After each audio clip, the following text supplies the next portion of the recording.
मुंबईत माझा पत्ता सांगणं अगदी सोपं आहे.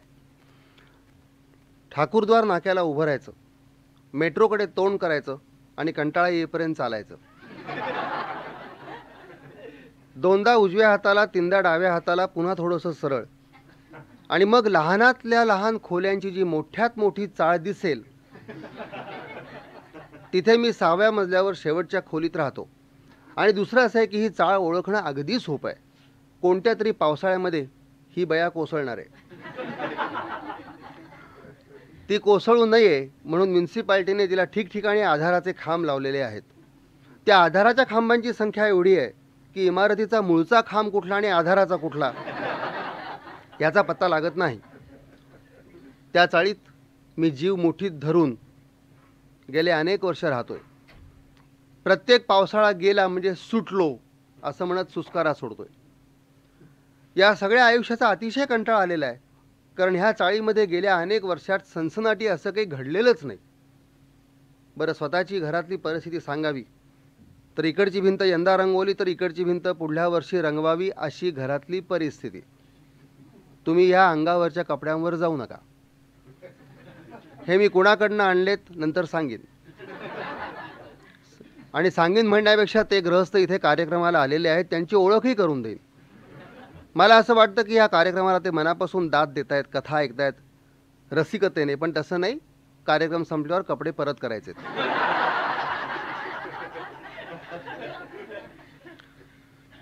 सनसनाटी म्हणतात असं काहीही घडलेलं नाही असं म्हणता म्हणताच मला 2-3 वर्षापूर्वीचा प्रसंग आठवतोय.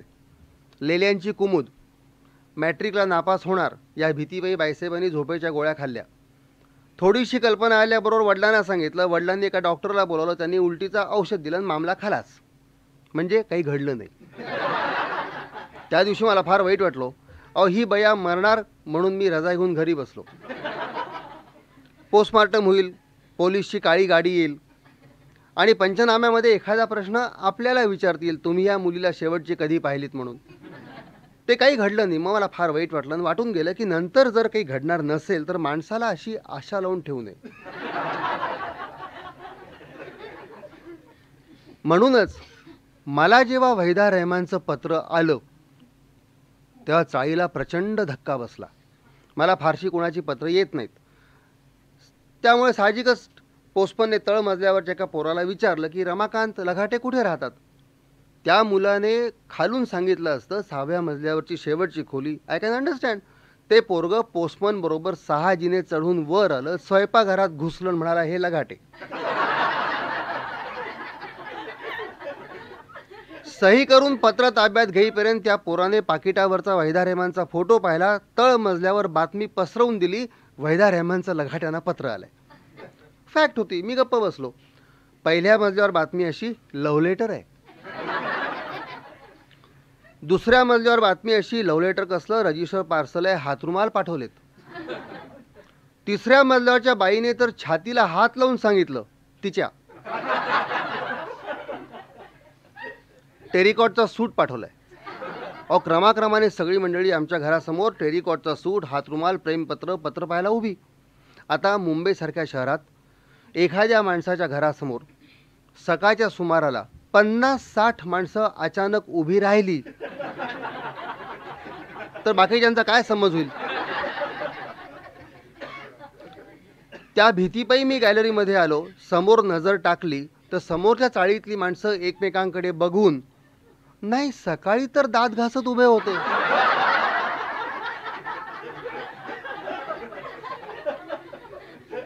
त्यांना तसं काही वाटू नये म्हणून मी इतकंच सांगितलं, आय इज. मी पुन्हा घरामध्ये आलो.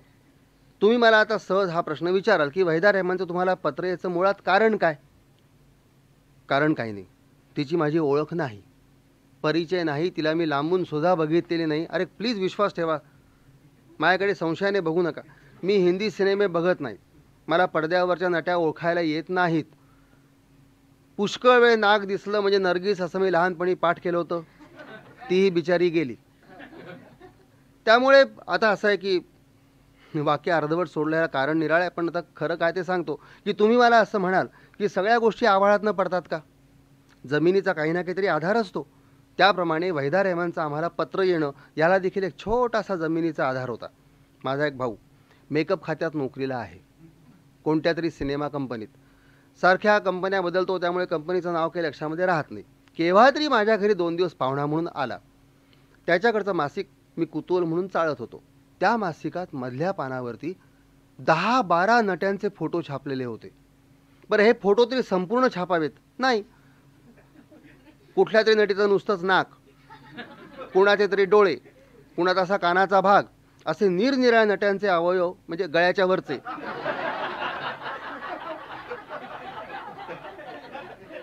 त्या मासिकात छापलेले होते आणि खाली अशी तळटीप होती की ह्या अवयवावरून आपला लाडका सिने कलाकार ओळखा. आम्ही काय ओळखणार हो, पण आमचा तो भाऊ मेकअप खात्यात नोकरीला असल्यामुळे त्याला सगळेच अवयव माहिती होते असं नाही, तर आकारासकट पाठ होते हो. त्याने फटाफट सांगितलं की डोळे ह्या बाईचे, कान त्या बाईचा. आम्ही ते कोडं सोडवलं. त्याने आग्रह केला म्हणून पोस्टात टाकलं. त्या कॉम्पिटिशनमध्ये आस्मादिक पहिले आलेले होते. पत्राचं जाहीर वाचन, पत्रामध्ये 3-4 कलमं दिलेली. वहिदा रहमानच्या पुढल्या सिनेमांचे पासेस देण्यात येतील, एक दिवस तिथे शूटिंग दाखवण्यात येईल, आणि सर्वात महत्त्वाचं कलम, वहिदा रहमानच्या सहवासात 12 तास राहायला मिळेल. पत्राचं जाहीर वाचन झाल्याबरोबर प्रश्नांची फैर सुरू. काय लघाटे, जाणार का? तो काय सोडतोय? मी पुरता गोंधळलेलो. बाबांनो, मी अजून काहीही विचार केलेला नाही. जाणार नाहीस? पण काय रे, मला एक सांग, तू सिनेमे कधी बघत नाहीस, नाटकांना कधी जात नाहीस, एवढ्याशा अवयवावरून अख्खी नटी कशी ओळखलीस? अरे, तुम्ही आम्ही पडद्यावरच्या नट्या बघतो, हा त्यांना घरी जाऊन बघत असला पाहिजे. ताबडतोब ऑफिसातल्या माणसाने सूट घेतला. कॅज्युअल लिव्हचं करता काय? इतके दिवस विचारतोय, पत्ता लागून दिला नाहीत. तसं काही नाही आहे. हे कोडं मी सोडवलं, बक्षीस कसं आलं मला ती कल्पना तर नाहीच आहे, पण मी जाईन की नाही असं काही ठरवलं नाही हो. ताबडतोब बिली मोरिया शेजारी येऊन उभा राहिला. ए साला, तू अजून जाते नाही काय? डिसिजन घेतला नाही काय? नाही. मग अशा करणे काय करू? मी तुला आता 50 रुपया रोख देते आणि लगाटे म्हणून मीच जाते.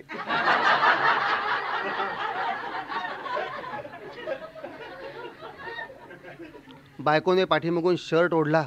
हो म्हणा, आपण त्याचा मिल्क कुकर घेऊ. मला इतका संताप आला बायकोचा. अरे, आपण बायकांना रसिक वगैरे समजतो, पण वहिदा रहमानचा 12 तास सहवास कुठे, मिल्क कुकर कुठे हो? 2 गोष्टींची काही तुलना तरी. काय दिवसभर शिट्ट्या ऐकत बसायचं काय घरामध्ये?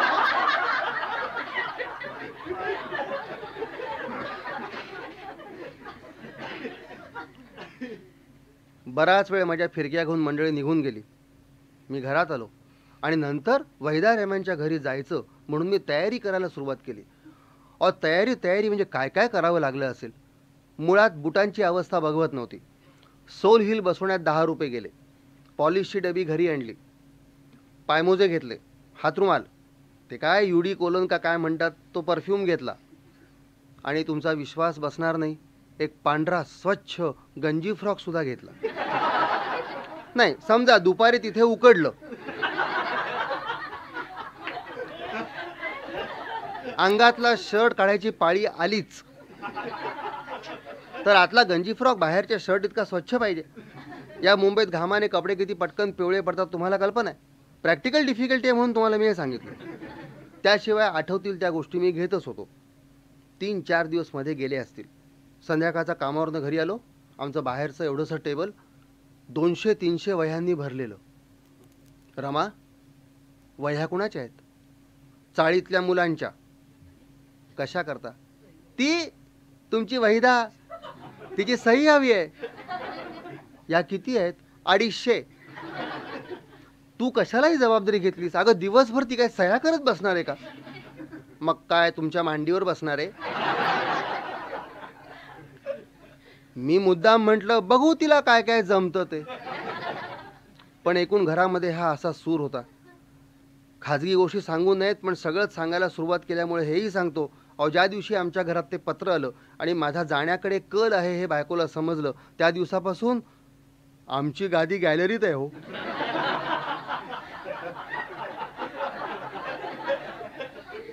केव्हा तरी वाटून गेलं की आपण बिलीमोरियाकडनं 50 रुपये घ्यावेत, मिल कुकर तर मिल कुकर, पण त्याची बायको त्याचे किती हाल करते हे आपण बघावं. अहो, वहिदा रहमानच्या 12 तासाच्या सहवासामध्ये काही घडेल किंवा घडणारही नाही, पण त्या 12 तासाकरता जे आहे तेही जायचो.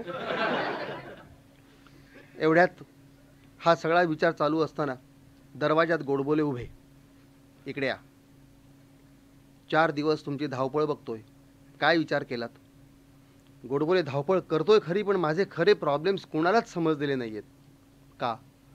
अहो, त्या बाईकडे जायचं म्हणजे प्रॉब्लेम्स केवढे आहेत. हे बुटाला पॉलिश केलं म्हणजे काय संपलं काय? कपड्याचं काय? कपड्याचं काय? चांगले कपडे नकोत? मला कल्पना आहे, या माझ्याबरोबर. गोडबोल्याने त्यांचा लग्नातला सूट काढला. तो मला कसा होणार हो? ते म्हणले आपण ट्रायल घेऊ. ट्रायल कसली घेतोय? पॅन्ट एवढी टाईट होत होती, पण गोडबोले म्हणले असं आहे, हल्ली टाईट पॅन्टची फॅशन आहे. वहिदा रहमानला ही पॅन्ट आवडेल. कोटाचं काय करू? अरे, कोट नुसता स्टाईलमध्ये हातावर टाकायचा. तुम्हाला पॅन्टवर कोट आहे हे तिला समजलं की झालं.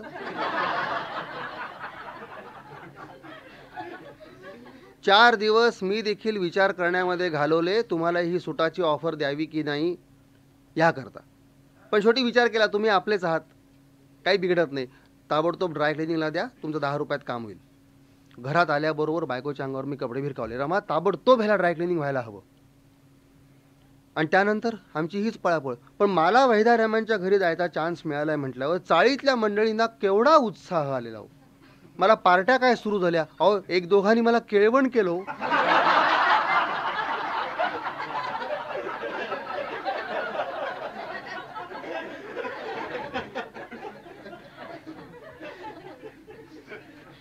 शनिवार उजाडला, सगळे लोक पुण्याहून उभे राहिले. लगाटे, उद्या रविवार. हो, मग जाणार ना? अरे, का छळताय? तिचं पत्र आलं ही गोष्ट खरी आहे, पण ती बया राहते कुठे माहिती नाही, कोणती बस तिकडे जाते ह्याची कल्पना नाही, टॅक्सीला किती पैसे पडतील ह्याचा अंदाज नाही. पत्रामध्ये 12 तास सहवास दिले, पण कुठले 12 तास हे सांगितलेलं नाही.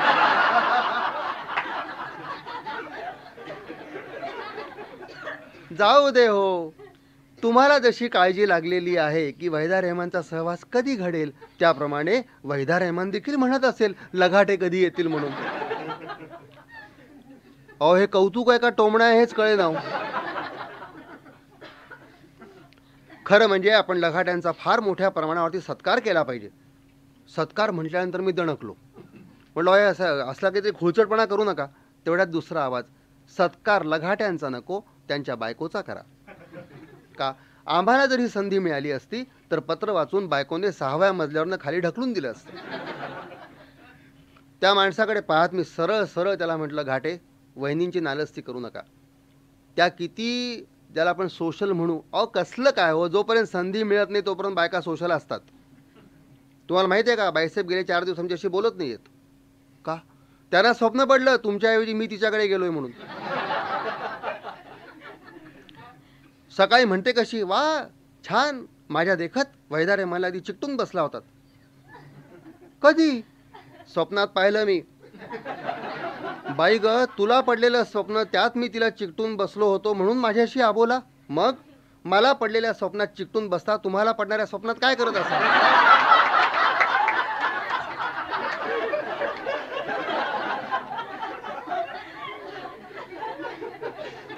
तेवढ्यात दारावर टकटक टकटक आवाज, रमाकांत लगाटे यहाँ रहते हैं? मी पाहिलं. अप टू डेट पोशाखातला एक गृहस्थ, मेरा नाम माणिक जी, वहिदा रहमान के घर से आया हूँ, कल सुबह 6 बजे गाड़ी लेके आता हूँ. वहिदा रहमानचा माणूस. मी खाली वाकून नमस्कार केला. माणिकजीला मी तळमजल्यावरती पोचवून 6 जिने चढून वर आलो तर टाळ्यांच्या गजरात आमचं स्वागत. येतोय उद्या? हो. 6 वाजता येतोय? हो. किती वाजता उठणार? दूधवाला आला म्हणजे? दूधवाला आला म्हणजे कमाल आहे तुमची लगाटे, कसं तुमचं आयुष्यात व्हायचं हो. अरे, दूधवाला 1 तास उशीर आला, मग काय कराल? तशा सगळ्याच डिफिकल्टीज आहेत. आमच्याशी बोला मोकळेपणाने, आम्ही नाही जळत तुमच्यावर. मराठे गेले, गजराचं घड्याळ घेऊन आले. पहाटे 4चा गजर लावलाय, तुम्ही उठलात म्हणजे आम्हाला उठवा.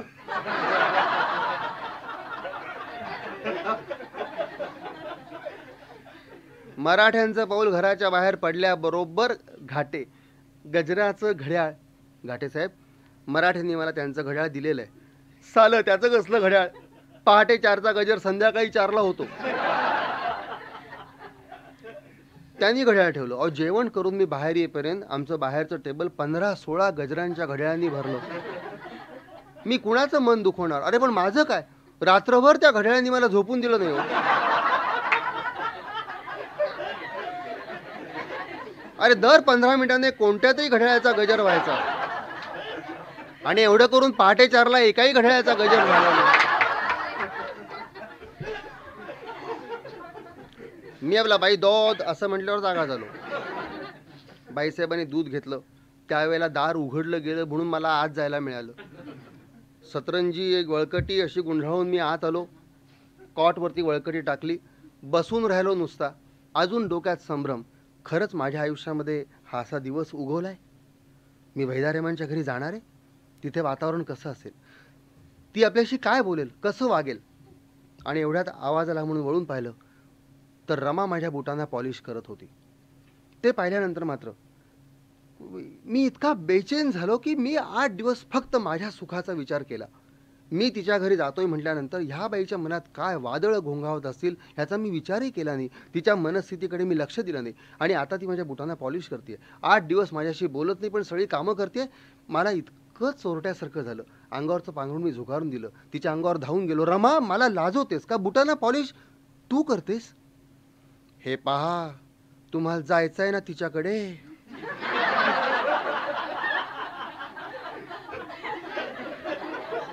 अगं, यापेक्षा माझ्याशी 2 गोड शब्द बोल, तोंड धुवा.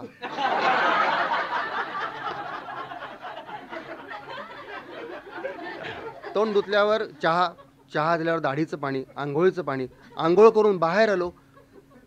कपडे हँगरवर कपडे. तिने माझ्यासमोर हँगर सरकवून दिला. रमा, हे कपडे कुणाचे आहेत? तुमचेच. गोडबोल्यांचा सूट त्याच दिवशी परत केला. गावभर जाहिरात नकोय माझे कपडे घालून तिच्याकडे गेला म्हणून. पॅन्ट घरात होता एक पीस, घेतली आहे शिवून. जुन्या पॅन्टवरनं माप दिलाय, होत आहे का बघा. बुशर्ट रेडीमेड आहे. या कपड्यांकरता किती खर्च केलास ते सांगायची वेळ ही नाहीये. काही अडलं होतं का? ती वैदा आहे. वाटेल त्या कपड्यात स्वागत करायला तुमची रमा नाहीये. त्या कॉमेंट सकट ते कपडे अंगावर कसे बसतात हे पाहत मी घरातल्या एवढ्याशा आरशासमोर उभा राहिलो.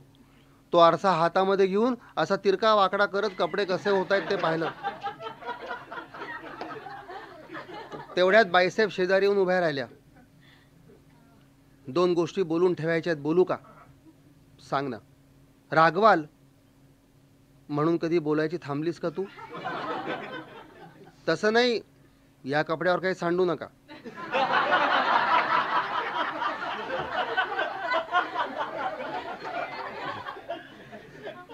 रमा, तुला काय वेड लागलाय काय?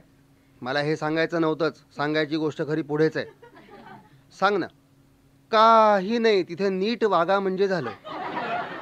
मग मला भयंकर संताप आला. नीट वागा म्हणजे काय करू?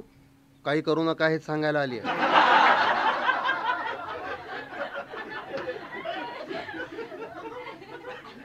तोपर्यंत चाळीतली मंडळी पुन्हा खोलीमध्ये जमली.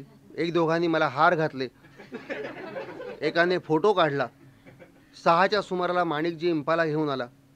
टाळ्यांच्या गजरात आम्ही इंपालामध्ये जाऊन बसलो. अहो, आमच्या एवढ्याशा चौकातून इंपाला बाहेर काढता काढता माणिकजीला भल्या सकाळी घाम फुटला. महत्त्व त्याला नाही. गाडी आमची अशी आमच्या चौकातून बाहेर पडता पडता कोणत्या तरी कार्ट्याने जा मुली जा दिल्या घरी सुखी राहा म्हणून रेकॉर्ड पण लावली हो.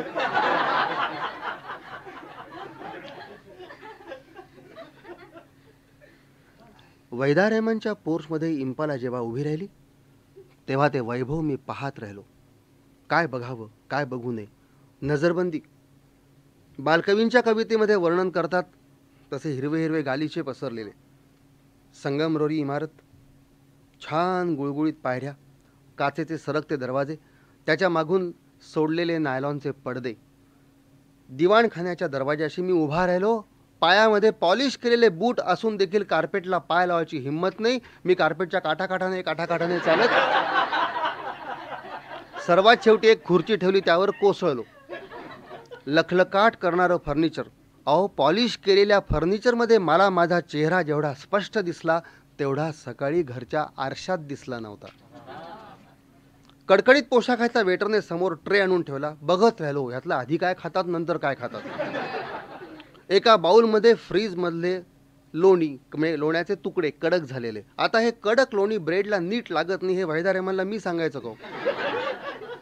मी लावायचा प्रयत्न करणार, ते टणकन गाडीच्यावरती उडून पडणार, उचलता येणार नाही, ठेवता येणार नाही. काय काय प्रॉब्लेम. किटलीचं झाकण काढलं तर काळ्या रंगाचं पाणी. मला कॉफी देखील करून घेता येत नाही. या बाईच्या घरात एवढे नोकर आहेत, संपूर्ण कॉफी करायला एकालाही सवड नव्हती का?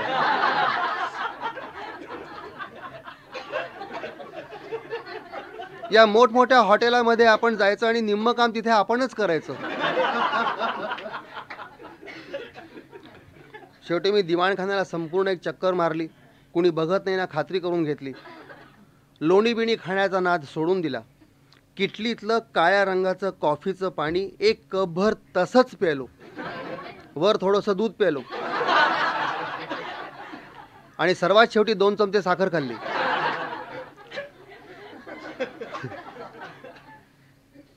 दोन तासाने पुन्हा इंपाला.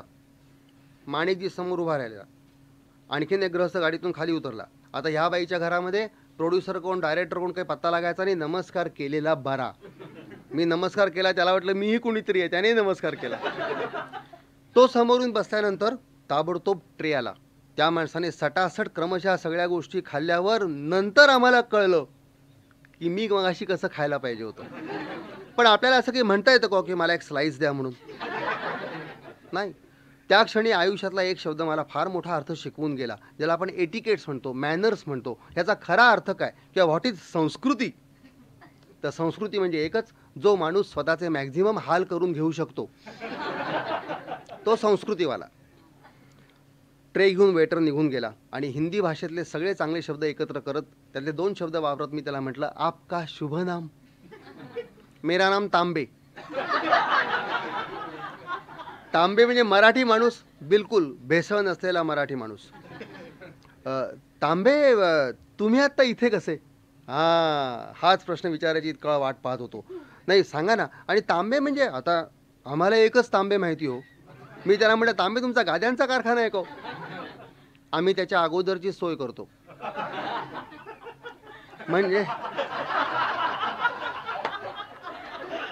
म्हणजे काय करता? माझं हॉटेल आहे.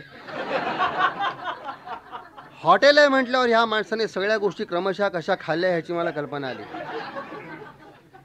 आणि मग पुन्हा मी प्रश्न विचारला, तांबे तुम्ही आता इथे कसे? बरोबर, आपला लाडका सिने कलाकार ओळखा, ह्या कॉम्पिटिशनमध्ये मी दुसरा आलो. मला वहिदा रेहमानचा सहवास 10 तास, तुम्ही 12 तास. माझ्या अगोदर 2 तास इथे आलात? हो. काय काय घडलं? वाट पाहतोय.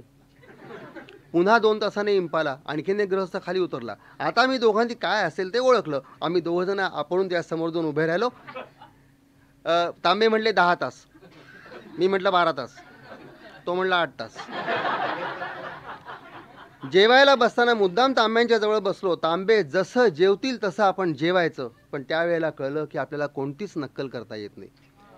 केवळ पैशाचं बळ आपल्याला आणता येत नाही असं नव्हे, तर आपल्याला संस्कृतीचं नाटक करता येत नाही, विद्वत्तेचा आव आणता येत नाही. आपण जसे आहोत तसे आहोत. म्हणूनच भरल्या ताटावरनं मी उपाशी उठलो आणि बाहेर आलो, केवळ जेवायचं कसं हे न समजल्यामुळे.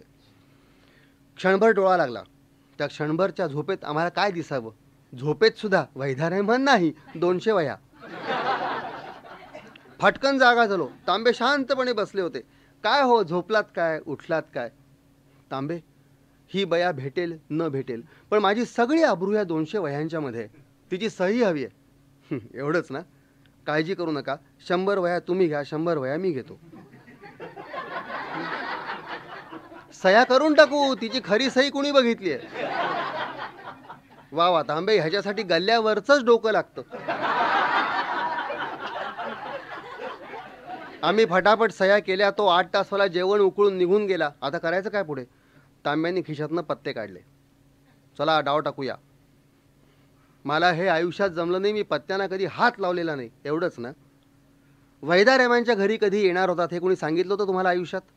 नाही ना? एक दिवस जसा वैदा रेहमानला दिला तसा एक दिवस ह्या पत्त्यांना द्या. पण काय करायचं? चक्क पैसे लावून खेळायचं. म्हणजे जुगार. हो. नको, मला तेही जमणार नाही. असं करू नका हो. एकदा खेळून बघा. तांब्यांनी गळ घातली. मी खेळायला सुरुवात केली आणि नशीब इतकं चांगलं की जो गल्ला तांब्यांकडे जमायचा तो हळूहळू माझ्याकडे जमायला लागला. तांबे, आपण जाऊया? 12 तास संपायला अवकाश आहे. गल्ल्यावरचा आणखीन एक गुण सांगतो.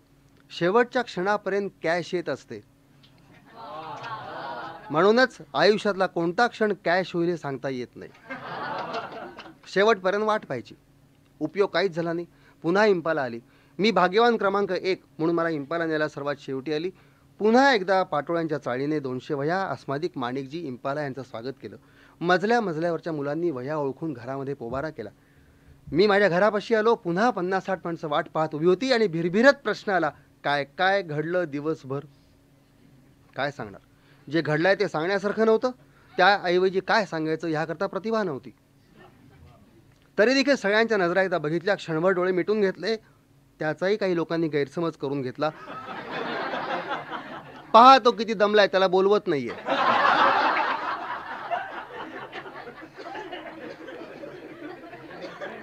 आणि मग मी सुरुवात करणार असं लक्षात आल्याबरोबर एक जण म्हणला, सगळं सांगायचं बरं का?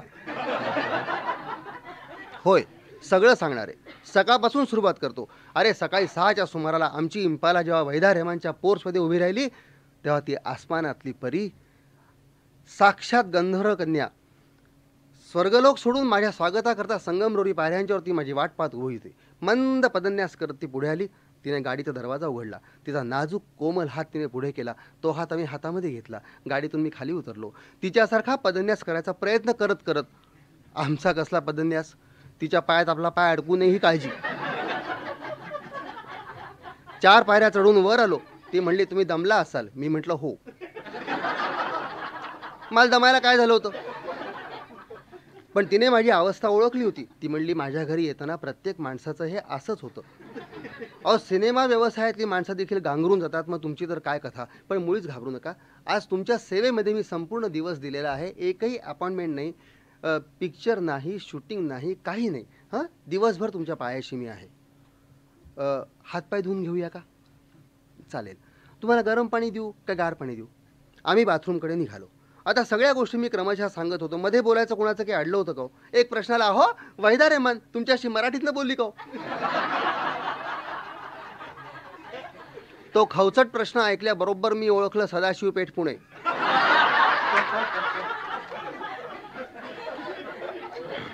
वैदा रेहमान माझ्याशी हिंदीमधूनच बोलली. पण तुम्हाला सगळ्यांना समजावं म्हणून मी आता मराठीतून सांगतोय.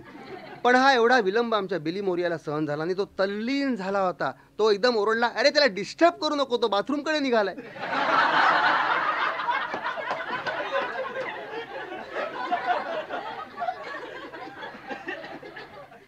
आणि मंडळी, मी हातपाय धुण्याकरता बाथरूममध्ये गेलो होतो त्यावेळेचं वर्णन करू का 2 तासानंतर मला दुसऱ्यांदा जावं लागलं त्यावेळेचं वर्णन करू? तू पुन्हा कशाला गेली? आम्ही टब्बात घेतला. आम्ही म्हणजे वैदा रेहमान आणि मी. तू साला वैदा रेहमान संगत टब्बात घेतली? मग तिच्या खानसाम्याबरोबर? अरे, वैदा रेहमान बरोबर मी टब्बात घेतलाय म्हटल्यानंतर चाळीतल्या मंडळींच्या डोळ्यांची बुबुळं बाहेर आली. आणि मग 20 मिनिटं मी जो अस्खलित बोलत होतो, आय हाय, अरे वैदा रेहमानचं घर मी तुम्हाला काय वाटलं? काय ती बाई होती, परीच साक्षात. अर्थात शब्दाने फक्त शब्दच पोचवता येतो, बाकी काहीही पोचवता येत नाही. पण ती वास्तू केवढी होती, दिवाणखाना केवढा, डायनिंग टेबल केवढं, टेरेस केवढा, बेडरूम केवढी.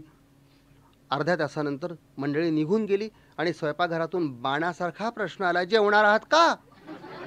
मी अभावितपणे इतक्या मोठ्यांदी हो म्हटलं. मला एवढा मोठा होकार द्यायचा नव्हता, कारण त्या होकारावरून आमच्या बायकोने ओळखलं की दिवसभर मी उपाशी आहे. प्रत्येक बाबतीत.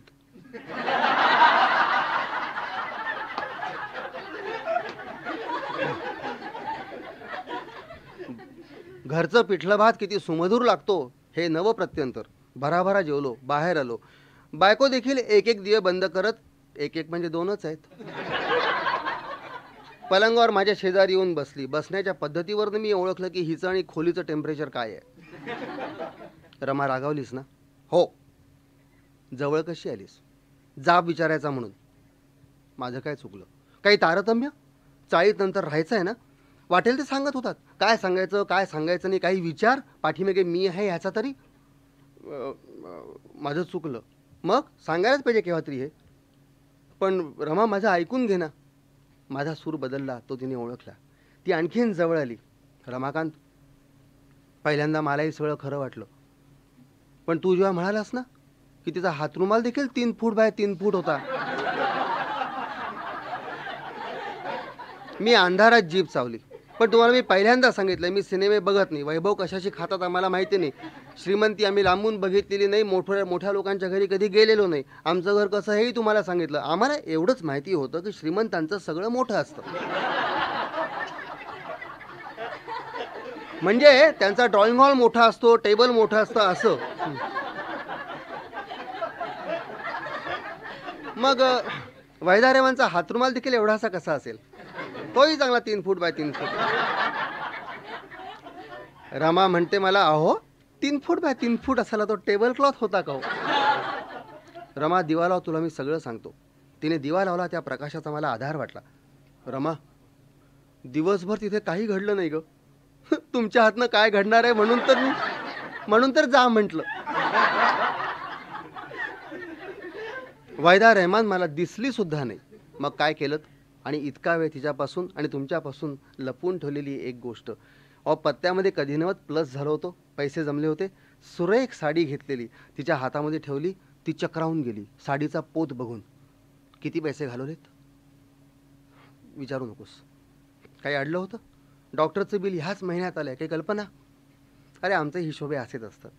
आपली जी काय उपेक्षा झाली आहे कुठल्या तरी कारणाने, त्याची ही परत फेड म्हणा, भेट म्हणा, कुठल्या तरी मार्गाने कुठला तरी हिशोब करायचा. जिथं मया असं म्हणत आपली पाठ थोपटून घ्यायची. मी नाकारू कशाला? एका सुखाची मी 8 दिवस वाट पाहत होतो. जाऊ दे, जास्त काही सांगत नाही. रमा जवळ आली. छातीवरती डोकं घुसवत एकच वाक्य म्हणली, रमाकांत, तू भाबडा आहेस, भोळा आहेस, लोक तुला बनवतात. पण खरं सांगू का की ह्या जगात तू नजर टाकशील तिकडे नजरबंदी होईल असं सौंदर्य आहे रे. रंभा म्हण, उर्वशी म्हण, अप्सरा, एक एक. पण शेवटी एक खरं सांगू का की नवऱ्याच्या पिवळ्या गंजी फ्रॉकची पर्वा न करता जी नवऱ्याच्या कुशीत शिरते, तीच त्याची वैदा रहमान असते.